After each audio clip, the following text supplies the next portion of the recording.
사무엘서는 사무엘이 태어나는 것으로부터 시작해가지고 그 사무엘상, 사무엘하에 사무엘의 얘기, 또 사울 왕의 이야기, 또 다윗의 이야기가 쭉 기록이 되어 있습니다. 이 이야기들이 거의 연대기적으로 순서를 따라서 기록이 되어 있다가 사무엘하 21장부터 24장 마지막까지는 그런 순서를 따라 기록한 것이 아니고 나중에 이 다윗의 마지막 말, 또 다윗의 생애를 뒤돌아보면서 그 중에 있었던 중요한 사건, 또 기억할 만한 인물들을 사무엘하 21장부터 24장까지는 기록을 하고 있습니다. 거기에는 사건도 인물도 있고 또 하나님께 드리는 감사 찬양의 시도 기록이 되어 있습니다. 만약에 우리의 인생 80을 산다 할지라도 아마 돌이켜보면은 몇 가지로 이 얘기할 수가 있을 거예요. 중요한 사건들을 몇 가지 추스릴 수 있고 또 만났던 사람 가운데 자기 인생에 영향을 준 몇 사람들을 꼽으라면 쉽게 이 얘기할 수가 있을 겁니다. 다윗의 일생에 있어서 중요한 사건이 뭐였고 또 그에게 기념할 만한, 기억될 만한 인물이 누구였을까 궁금할 텐데 바로 여기 사무엘하 21장부터 24장까지 기록이 되어 있는 거죠. 우선 여러분들은 그 리스바라고 하는 사람을 알고 계신지 모르겠어요. 리스바, 다윗에게는 사실 중요한 사건, 또 중요한 사건에 나오는 사람인데 우리는 별로 이 사람에 대해서 크게 주목한 적이 없었던 것 같아요. 저도 가만히 설교를 준비하면서 보니까 지금까지 한 번도 이 여자에 대해서 말씀을 전해본 적이 없었던 것 같아요. 이 리스바라고 하는 여인은 아야의 딸이었고 나중에 사울의 첩이 되었던 사람입니다. 그러다가 사울 왕이 죽고 나니까 또 다른 사람에게 첩으로 들어가게 되었고 결국 오늘 사무엘하 21장에 이 여인에 대한 이야기가 나와 있습니다. 어찌 보면은 다윗을 부끄럽게 했던 여인이죠. 이 이야기는 아마 다윗의 통치 초기에 있었던 일입니다. 사울 왕이 죽은 지 얼마 안 되고 그 다음에 이제 다윗이 명실상부하게 이스라엘의 이제 임금이 되었을 때 모든 것이 잘 풀리고 좋으면 좋겠는데 나라에 흉년이 들어가지고 그것도 1년, 2년, 3년 연속해서 어렵게 되니까 아마 사람들의 마음은 왕이 잘못 들어서서 그러나 그런 생각도 할 거고 다윗 왕 스스로도 이게 무엇이 잘못돼서 그런가 하고 하나님 앞에 나아가서 기도를 했습니다. 하나님께서 이 일에 대해서 응답을 하셨는데 왜 기근이 들었느냐? 기브온 사람들의 일 때문에 그렇다고 가르쳐 주셨어요. 그 기브온 사람들은 무슨 연관이 있는가? 원래 그 기브온 사람들은 아모리 족속으로 그 가나안에 살고 있었던 사람들인데 여호수아가 가나안을 정복할 때 사실은 모든 가나안에 살고 있는 사람들을 다 쫓아내고 정복을 했어야 되는데 기브온 사람들이 여호수아에게 나왔습니다. 마치 먼 길에서 온 것처럼 그렇게 변장을 하고 나와가지고 여호수아한테 얘기를 하는 겁니다. 하나님께서 당신들에게 이 땅을 준 걸 우리가 알고 또 우리가 당신들하고 싸우기도 원치를 않는데 같이 조약을 맺자고, 그래서 같이 공존하자고 그래요. 그래서 당신들이 이곳을 다스리고 우리는 당신들의 종 노릇을 할 테니까 우리를 죽이지만 말아라고. 그렇게 해서 여호수아가 하나님 앞에 물어보지도 않고 그냥 덥석 약속을 했어요. 그리고 나중에 보니까 먼 데 사는 족속이 아니라 가까운 데 살고 있는 지역의 사람들이에요. 그래도 하나님 앞에 언약을 했기 때문에 그 약속을 여호수아는 지키면서 같이 그 기브온 사람들이 이스라엘과 같이 공존을 했는데, 결국 사울 왕 시절에 돼 가지고 사울 왕은 이 기브온 사람들을 탄압을 하고 그 다음에 죽이고 또 그 땅에서 몰아내기 위해서 여러 가지 일들을 자행을 했습니다. 그 때문에 언약을 지키지 않고 그렇게 기브온 사람들을 죽이고 악행을 했기 때문에 재앙이 임했다는 거예요. 그랬으면은 다윗이 하나님 앞에도 그 문제를 해결하는 방법을 좀 구해 가지고 하나님이 가르쳐 주시는 방식대로 했으면 참 좋을 텐데, 이 다윗은 기브온 사람들을 찾아갔어요. 그래서 기브온 사람들에게 어떻게 하면은 당신들의 그 원한을 내가 풀어주고 그 다음에 당신들이 정말 진심으로 우리를 위해서 복을 빌어주겠느냐 하고 물어봤더니 기브온 사람들이 하는 얘기입니다. 이것은 물질로 될 문제가 아닙니다. 금이나 은 가지고 해결할 문제가 아니고, 이것은 우리 사람들이 죽었기 때문에 우리도 사울의 자손 가운데 7명을 내놓으라고. 그러면 우리가 그들에게 그동안 당한 모든 원한을 갚겠다, 그렇게 얘기하는 겁니다. 참 곤란하게 됐어요, 다윗이요.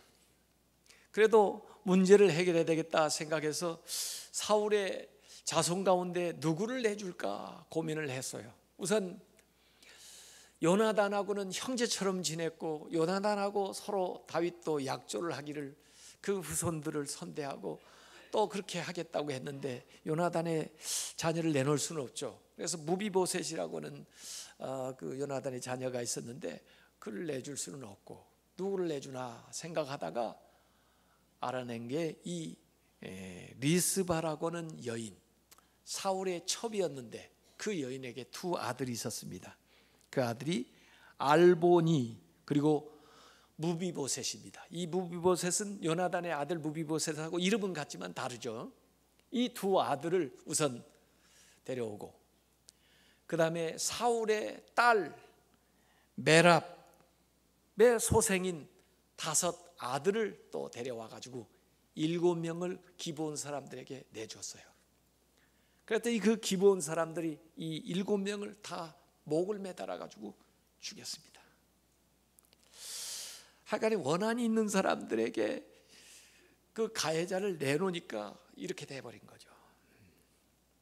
그런데 그 비가 아마 쏟아지고 그럴 텐데 이 리스바라고는 여인이 상복을 입고 자기의 죽은 두 아들 알보니와 무비보셋의 시신을 지키기 위해서, 그 비가 쏟아지는데 낮에는 새가 와서 쫓지 못하도록 새들을 쫓고 밤에는 맹수가 와서 물어뜯지 못하도록 맹수하고 싸우면서 그 여인이 처절하게 자기의 죽은 두 아들의 시신을 지키고 있다고 하는 그 소식을 다윗이 나중에야 듣게 된 거예요.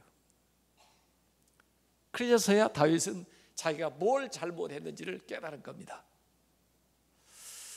그래서 오늘 그 사무엘하 21장에 보면은, 그러고 보니까 사울 왕 요나단이 죽었을 때도 장례를 제대로 지내주지 못해가지고 길앗 야베스 사람들이 그 시신을 처리를 했었는데 다윗이 그제서야 수소문을 해가지고 그 사울 왕 그리고 요나단의 시신을 수습해가지고 가져와가지고 사울 왕의 아버지였던 기스의 그 가족묘에다가 그 사울과 요나단을 장례 지내주고, 그리고 이 리스바 이 여인의 아들과 또 그 죽은 7명을 다 장례를 지내주는 사건이 바로 이 사무엘하 21장에 나와 있는 거죠. 뒤늦은 거지만은 이 리스바 여인의 마음을 어루만져 주었고, 결국 또 사울 자손들은 다윗에 대해서 서운한 마음과 앙심을 품게 되었을 텐데 그들의 마음을 달래주었던 사건이 이 사무엘하 21장에 나오는 겁니다. 그 이야기의 결론에 사무엘하 21장 14절에 성경은 이렇게 기록하고 있습니다.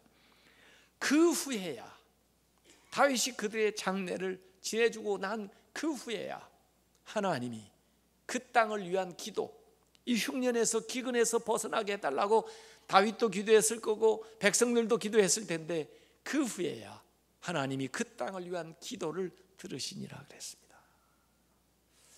원수를 갚았을 때 들어준 게 아니에요. 기브온 사람들이 원수를 갚았을 때 들어준 게 아니에요. 이 슬픔을 잘 수습하게 되었을 때 문제가 해결됐다는 겁니다. 이 리스바 사건을 통해서 다윗은 하나님이 원하시는 것은 희생이 아니라 긍휼이었다고 하는 사실을 알게 된 거예요. 생명에 대한 이 속죄는 생명을 빼앗음으로가 아니라 생명을 존중함으로 되어진다고 하는 사실을 알게 된 거예요. 억울한 사회 제도 속에서 권력의 희생을 당하면서도 아무 힘도 없고 아무 말도 할 수 없는 그런 처지에서 나가서 울 수밖에 없는 그 어머니 리스바, 그 여인의 마음을 헤아리는 이 다윗을 통해서 자신의 실수를 깨닫게 되고 그 리스바의 마음을 공감하게 되고, 그렇게 하면서 이 문제의 그 실마리를 찾게 되었다는 거죠. 그래서 오늘 저는 여기에서 공감이라는 말을 끌어내고 싶은 거예요. 공감. 그 여인의 리스바의 마음을 다윗이 공감할 때 이 문제를 해결할 수 있는 단초가 제공되었다, 그런 얘기입니다. 오늘 읽었던 사무엘하 23장의 기사도 마찬가지입니다. 이것은 더 시간이 더 앞으로 가요. 그래서 다윗이 왕 되기 전에 도망자 시절에 있었던 일입니다. 사울에게 피해서 어디 갈 데가 없어요. 그리고 결국 아둘람 굴에 피해 있을 때 너무나 막막하고 너무나 답답하고 너무나 억울하고 앞일이 어떻게 될지 어떻게 살아갈지 알지 못하는 그 처지에 있었던 일이에요. 어떻게 다윗에 대한 소문을 들었는지 사회에 적응하지 못하는 사람, 한많은 사람들이 하나 둘 모이기 시작해서 마치 그 불량자 집단처럼 모임이 그 아둘람 굴에서 모이게 됐는데 되는 일은 없고 걱정거리는 태산이고 책임져야 될 사람은 많고 그들은 자신을 잘 따르지 않는 것 같은 그런 어려움을 겪고 있는 시절이에요. 다윗이 아무리 이전에 대단한 사람이라 할지라도 육체적으로도 피곤하고 정신적으로 영적으로도 탈진에 가까운 침체 상태에 아마 빠져 있었을 겁니다. 왜 나는 이렇게 뭘 잘못했다고 혼자 이 짐을 다 져야 되나? 언제나 이 도망자 생활이 끝나나? 누구도 내 마음을 이해해 주지 못해 하고 아마 스스로 자책을 하면서 또 암담하게 지냈을 것 같아요. 그러면서 다윗의 입에서 나왔을 한마디가 내 고향 베들레헴 그 우물물이나 한번 마셔봤으면 좋겠다.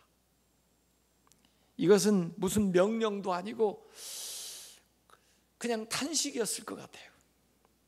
사실 물이 없어서라기보다는 물론 거기에서 물 구하기도 힘들었겠지만은 그 물보다는 자기의 마음의 외로움, 자기의 힘든 처지를 드러내는 말일 거예요.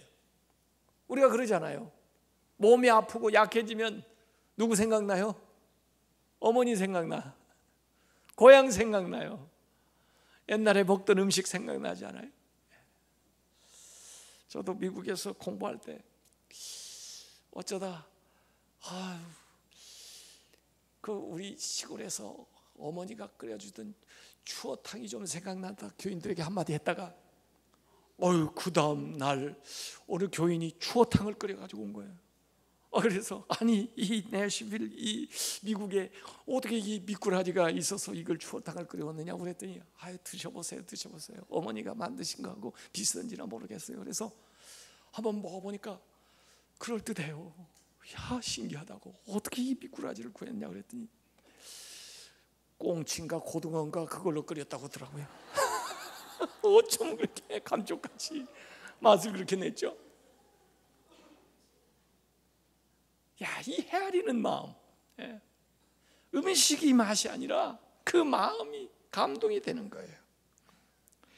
이 다윗이 한 말, 그 말을 흘려듣지 않고 용사 세 사람이 힘을 합쳐가지고 그래, 우리가 가서 물 한 바가지 길어오자.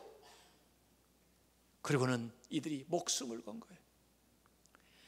그 당시에 오늘 읽은 성경에도 보면은 르바임 골짜기에 블레셋 군대가 완전히 진을 치고 지금 오고 있고, 그 다음에 베들레헴은 이미 블레셋 사람들이 다 장악을 해가지고 요새로 만들어가지고 거기에 거주하고 있는 그 상황에 이 세 용사가 르바임 진을 돌파하고 들어가가지고 베들레헴 성을 돌파하고 들어가가지고 거기 가서 물 한 바켓을 떠가지고 온 거예요. 목숨을 건 겁니다. 그 물 한 바켓을 떠가지고 오는 게. 왜 그랬겠어요? 다윗한테 용기를 주고 싶어서. 우리가 당신과 함께 한다는 것을 말로가 아니라 행동으로, 물증으로 보여주기 위해서 가서 가져온 거예요.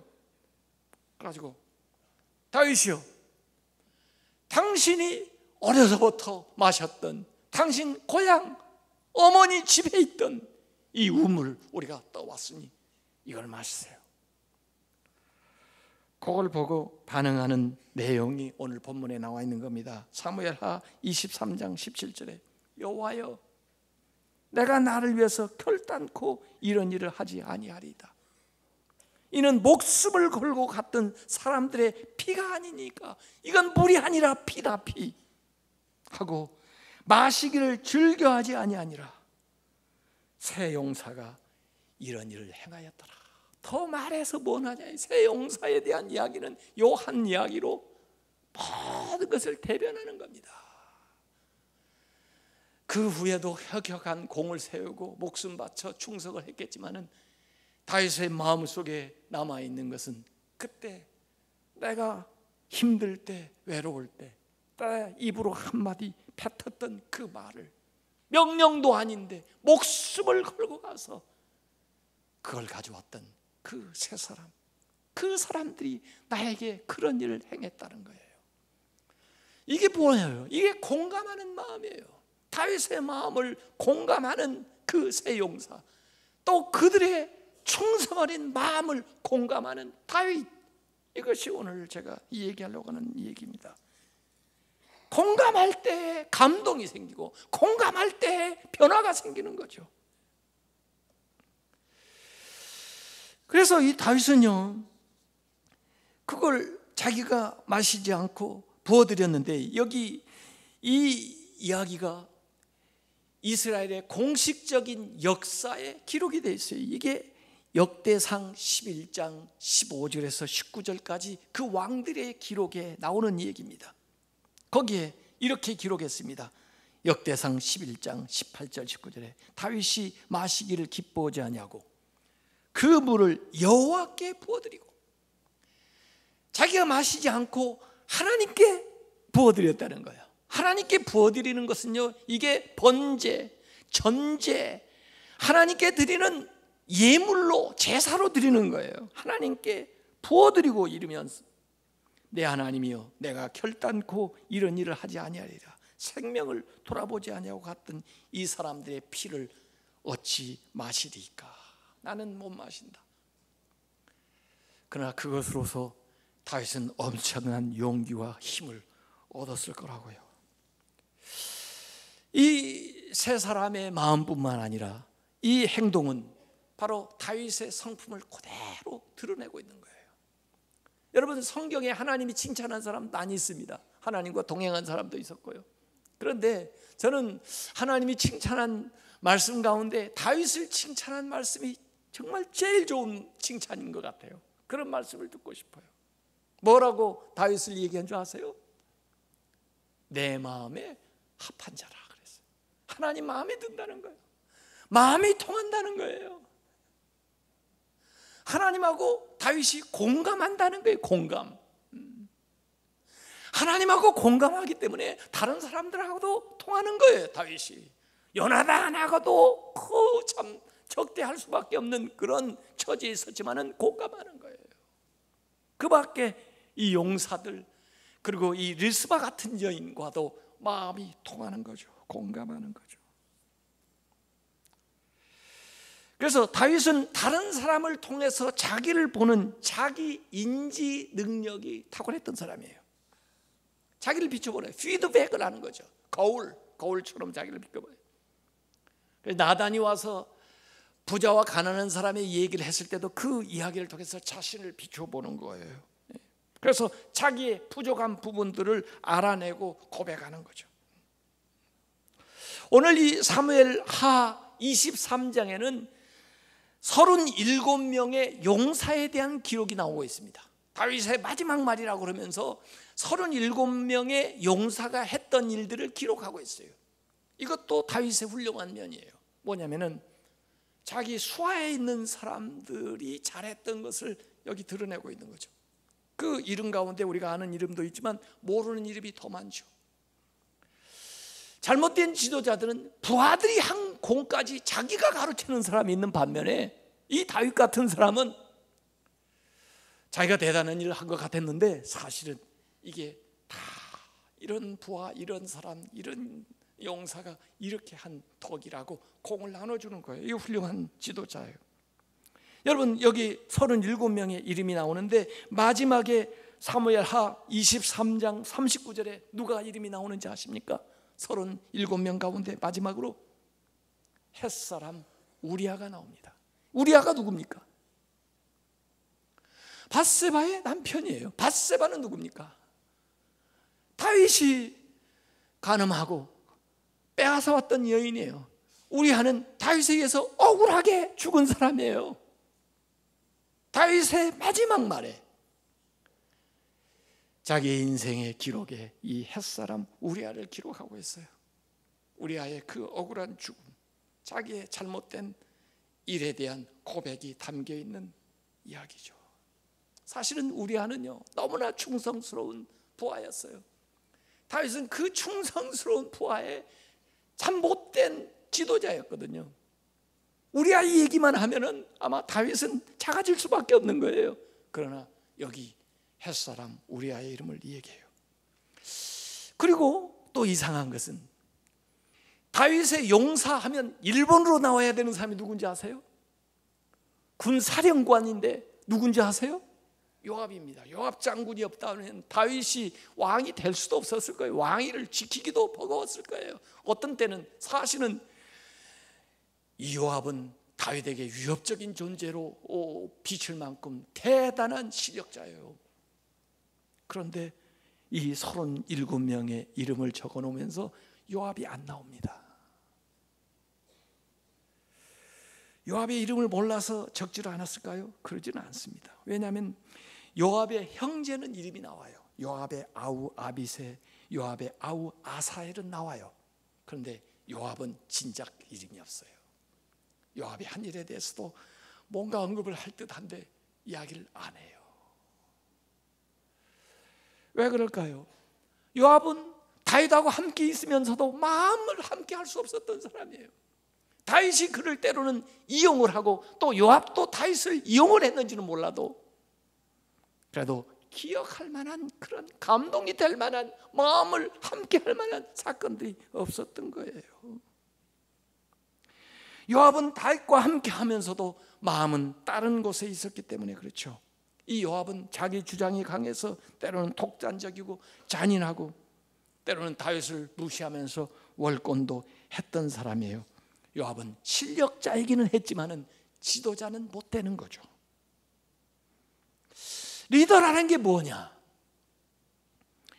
다른 사람에게 관심을 가지면서 감정적인 유대를 형성하고 그것을 바탕으로 해서 공감적인 분위기를 만들어낼 줄 알고 그 공감적인 분위기에서 강력한 유대감을 만들어내고 그 유대감을 통해서 새로운 에너지를 만들어내는 것이 리더입니다.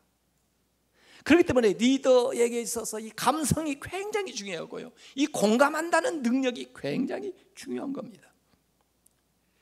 이 감성 지능이 뛰어나야 되는 거죠. 그래서 요새는 EQ라는 말도 많이 하고 그럽니다만은, 이 감성 지능이 뛰어난 지도자는 압박을 받는 상황 속에서도 현실을 직시하면서 명료한 판단을 내리기 위해서 자기의 혼란한 마음을 다스릴 줄 아는 사람이, 이게 감성 지능이 뛰어난 사람이에요.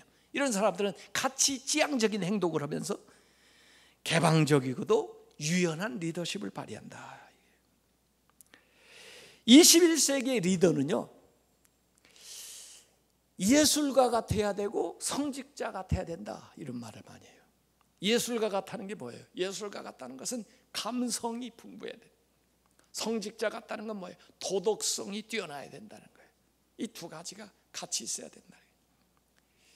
이 다윗은 아마 시인이라 이 감성이 지능이 높은 사람이에요. 사람은요, 감동을 먹고 삽니다. 밥만 먹고 사는 게 아니에요. 감동을 먹어야 움직이는 겁니다. 사람의 관계성 속에는 감정 은행이 생겨가지고 서로의 관계를 통해서 예입이 되기도 하고 인출이 되기도 하는데, 신뢰도와 의사소통의 원활함은 얼마나 상대방의 감정 은행에 많은 예입이 있느냐에 따라서 공감이 더 잘 되고 의사소통이 잘 되고 신뢰감이 높아지는 거예요. 그래서 평소에 우리가 약속을 잘 지키고 또 언행일치하고 그를 진심으로 관심 갖고 사랑하고 성실한 삶을 통해서 이 감정은행의 잔고가 자꾸 늘어나게 되는 거죠. 여러분이 꼭 시간 나면은 이 사람 책을 읽어보면 참 좋을 것 같은데, 데니엘 콜먼이라는 사람이 있어요. 이 하버드 대학에서 나온 그런 책인데, 감성의 리더십이라는 책이 한국말로 지금 번역이 됐어요. 제가 미국에 있을 때 그 책을 참 많이 읽었는데, 그 데니엘 콜만은 그런 얘기했습니다. 마음으로부터 우러나는 건전한 영향력을 발휘하지 못하는 리더는 관리자일 뿐 진정한 리더는 아니다. 마음으로부터 우러나는 영향력을 발휘해야 된다는 거예요. 위대한 리더는 자신과 다른 사람의 그 감정의 주파수를 맞출 수 있는 사람이다. 라디오가 여기에 들리기 위해서는 방송국하고 내 라디오하고 채널을 주파수를 맞춰야 거기서 일치돼서 들리는 거거든요. 상대방의 감정의 주파수에 내 감정의 주파수를 같이 맞춰서 그 사람이 말하는 것이 나에게 들리도록, 이게 위대한 지도자들의 긍정적인 공감대를 형성하는 거예요. 긍정의 바이러스를 확산시키는 거예요. 이게 공감의 리더십입니다. 이 공감이라는 말, empathy 영어로 M이라고 하는 말은 뭐 안에 있다는 접두사고, pathos에서 온 말이 pathy인데 느낌이라는 말이에요. 느낌, 상대방의 느낌 속으로 들어간다, 이게 공감이에요. 상대방의 감정 속으로 들어가는 거예요. 감정이입하는 거죠. 역지사지하는 거죠. 다른 사람의 신발을 신어보는 거죠. 그게 공감이에요. 그래서 공감을 불러일으키는 리더십은 감성적인 것뿐만 아니라 그 안에 지성도 함께 묶여 들어가는 거예요. 공감 능력을 가진 사람은 다른 사람의 감정이나 생각을 알아채고 이해하고 존중해주는 그런 능력이 있는 거죠. 이번에 세월호 일들 가만히 보니까요, 사람들이 원하는 건요, 공감해 주기를 원하는 거예요. 그 세월호 사건 후로 그 사퇴 의사를 밝혔다가 그러나 다시 복귀해서 장관하는 분이 있어요. 누구예요? 이주영 해수부 장관이에요. 저는 그분 만난 적이 없지만 그분이 그렇게 다시 재기용되는 이유가 뭐예요? 유가족들하고 공감한다 이거예요. 유가족들이 원하는 거예요. 공감하는 리더. 성경에 나오는 욥이 고난을 연속해서 당합니다. 욥이 필요한 것은요, 와서 원인을 밝히고 뭘 이론을 제시하는 걸 원하는 게 아니에요. 욥이 원하는 건요, 공감해 주기를 원하는 거예요. 공감. 내가 친구라면 와서 함께 해주고, 함께 들어주고, 함께 울어주고, 함께 붙들어주고, 공감해 달라는 거예요. 공감해. 그런데 친구들은 와가지고 계속해서 옳은 말만 하는 거거든요. 계속해서 이론만 얘기하는 거거든요. 계속해서 원인만 탓하는 거거든요. 그러니까 이 친구들은 위문하러 왔다가 고문하는 사람이 된 거예요. 공감하는 마음이 필요하다. 우리 대화할 때도 공감 토크, 공감하는 대화를 하야 해요. 공감하는. 우리는 참 말을 잘 못합니다. 어쩌면 그렇게 말을 그렇게 이상하게 하죠. 자기가 말하는 걸 한번 들어보세요. 그 말을 제대로 하고 있나. 좋은 연애 연구소의 김지은 소장이라는 어떤 여자분이 강의한 걸 저희 아이들이 저한테 보내줘서 제가 한번 들어봤어요. 그랬더니 공감 토크 대화하는 게 너무 간단한데 그걸 못 하더라고요. 특별히 남자들이 그걸 잘 못 한대요. 그래서 남자들한테 가르쳐 주더라고요. 근데 보니까 간단해요. 여자든지 누가 이 얘기하면 3마디만 하면 되겠더만요. 보니까 뭐라고 하면 정말, 그러고 또 뭐라고 하면 헐, 그러고 그리고 또 뭐라고 하면 대박. 이 3마디만 하면 되겠더만. 뭐 이렇게 어려워요?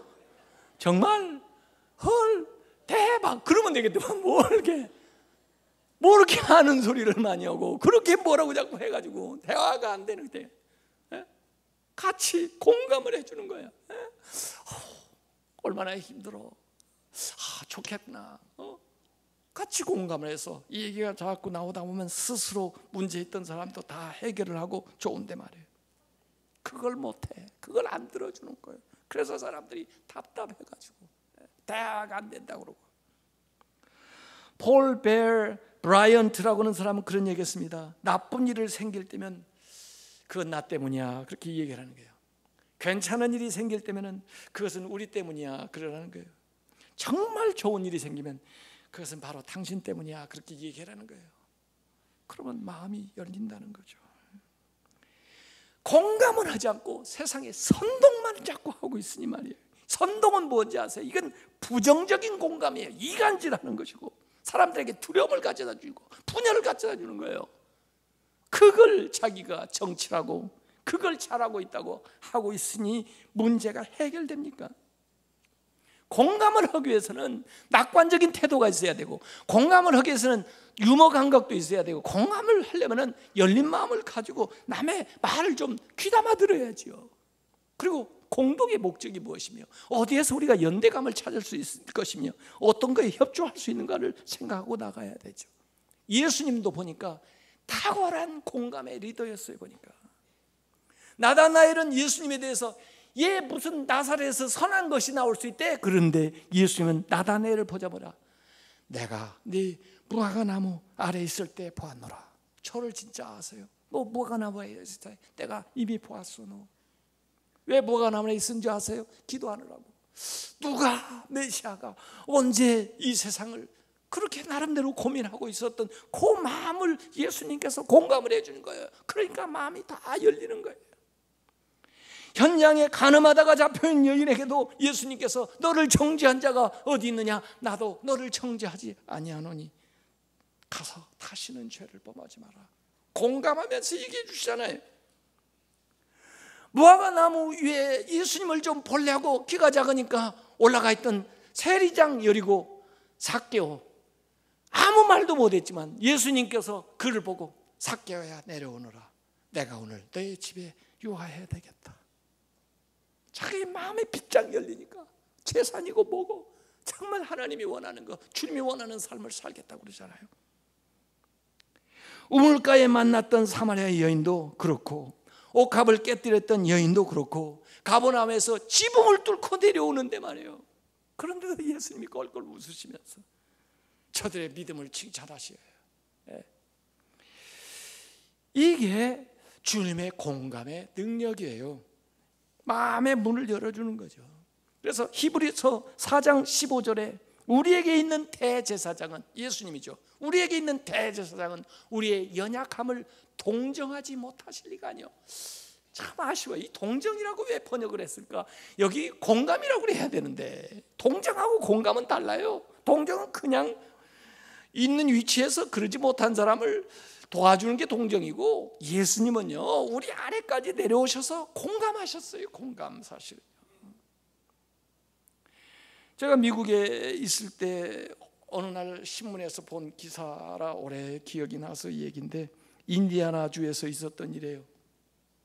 15살 먹은 브라이언이라고 하는 아이가 뇌종양으로 방사선 치료, 화학요법 때문에 머리가 다 빠지고 깡 말라가지고, 그 다음에 이제 학교 처음 등교하게 됐는데, 얘는 학교 가면서도 좀 걱정이 있죠. 친구들이 자기를 어떻게 보려나.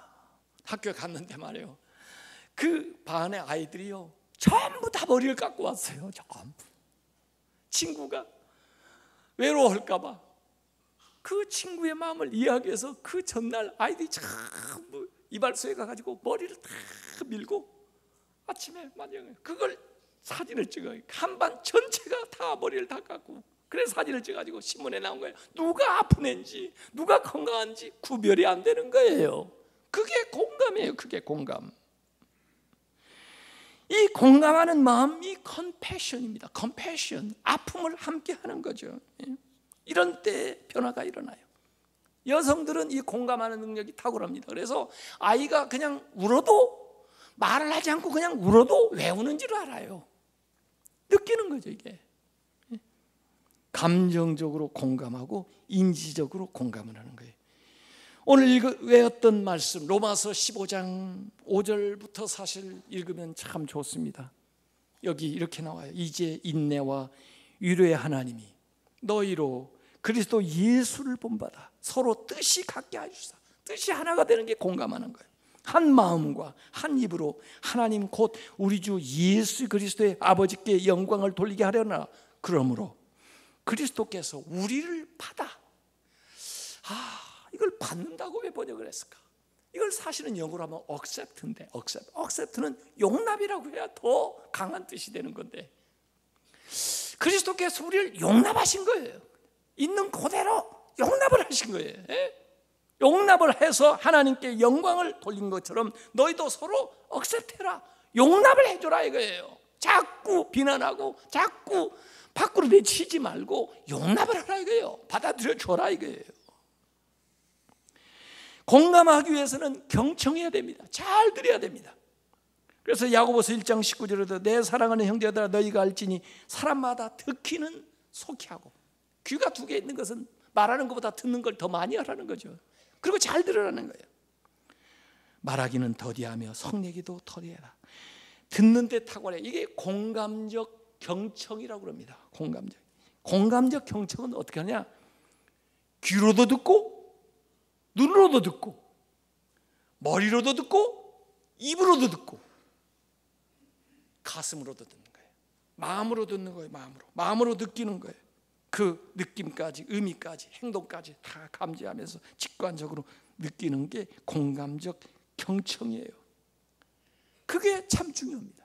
그래서 솔로몬이 하나님 앞에 기도할 때 저에게 듣는 귀를 주십시오, 듣는 마음을 주십시오, 공감의 능력을 달라고 그런 거예요. 사실은요, 그게 지혜예요. 잘 듣는 게 지혜라고요. 그게 지도자예요. 잘 듣는 게 지도자예요. 공감의 능력이 있지 않으면 지도자가 될 수가 없습니다. 남을 무시하고 듣는 체나 하고 선택적으로 듣고 그러면 안 됩니다. 신중하게 듣고 공감하면서 듣고 이해하려는 의도를 가지고 들어야 그 문제를 해결할 수 있는 실마리를 찾게 된다는 거죠. 그럴 리더십이 지금 우리는 갈망을 하고 있고 지금 그게 필요해요. 지금요. 그런 리더들이 안 보이는 거예요. 교회에서도 안 보이고 나라에서도 안 보여요. 지금 어떤 왕이 말이에요, 자기 초상화를 그리려고 화가한테 부탁을 하는데 이 왕은요 애꾸눈에다가 외발에다가 난쟁이에요. 이 잘 그린다는 화가를 데려다가 자기 초상화를 그리라는데 이거 어떻게 그립니까? 이 화가도 난감한 거예요. 그래서 좋게 그려주려고 발도 하나가 아니라 외발이 아니라 두 개로 그려놓고, 눈도 애꾸눈이 아니라 두 개 다 이렇게 눈을 그려놓고, 그 다음에 키도 너무 난쟁이니까 조금 키워가지고 중간쯤 이렇게 그래가지고 멋있게 갖다 놨는데, 이 왕이 그걸 딱 보고 이게 왜 나야? 나를 우습게 보는 거 아니야? 왜 나를 조롱해? 가지고 그 사람을 혼낸 겁니다. 다른 화가 내려오라. 다른 화가는 야, 앞에 사람이 그렇게 잘 그렸는데도, 잘 그려줬는데도 혼났다니 이거 어떡하나. 그리고 자기는 있는 그대로 그린 겁니다. 난쟁이에다가 외발에다가 애꾸눈으로 그려가지고 딱 준 거예요. 사실 자기를 그려놨는데도 또 화를 내는 거예요. 나를 우습게 보는 거야 뭐야? 왜 나를 이렇게 형편없이 그려놨어? 그래서 그 사람도 화를 내고 그냥. 그래서 세 번째 화가를 불렀는데, 이 화가가 어떻게 해요? 잘 그려줘도 뭐라고 그러고 있는 그대로 그려도 뭐라고 그러는데 이거 어떻게 해요? 이건 참. 근데 이 세 번째 온 화가가 지혜로워요. 어떻게 그랬냐면요, 왕이 말을 타고 그 다음에 사냥을 하는 그림을 딱 그린 겁니다. 말을 타니까 발 한 짝만 그려도 한 짝은 저쪽에 넘어가 있으니까 안 그려도 되고, 또 눈은 이렇게 총을 겨루고 있으니까 한 짝은 감고 있어도 괜찮고, 그 다음에 말을 타고 있으니까 키도 적당히 커 보이고 괜찮잖아요. 칭찬을 받아요. 이게 공감 능력 있는 사람입니다. 그 마음을 읽은 거죠. 마음을. 보이는 것만 보고 듣는 대로만 들으면 안 됩니다. 그 마음을 읽어야죠. 마음을 이해를 해줘야죠. 마음을 들어야지요. 그래야 그 마음이 움직일 거 아닙니까? 그게 지도자 아닙니까? 우리는 그런 지도력을 갈망합니다. 공감의 리더십. 이러한 지도자들이 다 되시길 주님의 이름으로 축원합니다. 이제 우리 한번 같이 기도하겠습니다. 특별히 나라를 위해서 기도해야 되겠습니다. 나라의 지도력이 지금 부재의 상태예요. 정치하는 사람들 보세요. 야당이나 여당이나 정치력이 부재예요. 리더십을 하나님 주시옵소서. 교회는 어떻습니까? 교회 지도자가 없어요.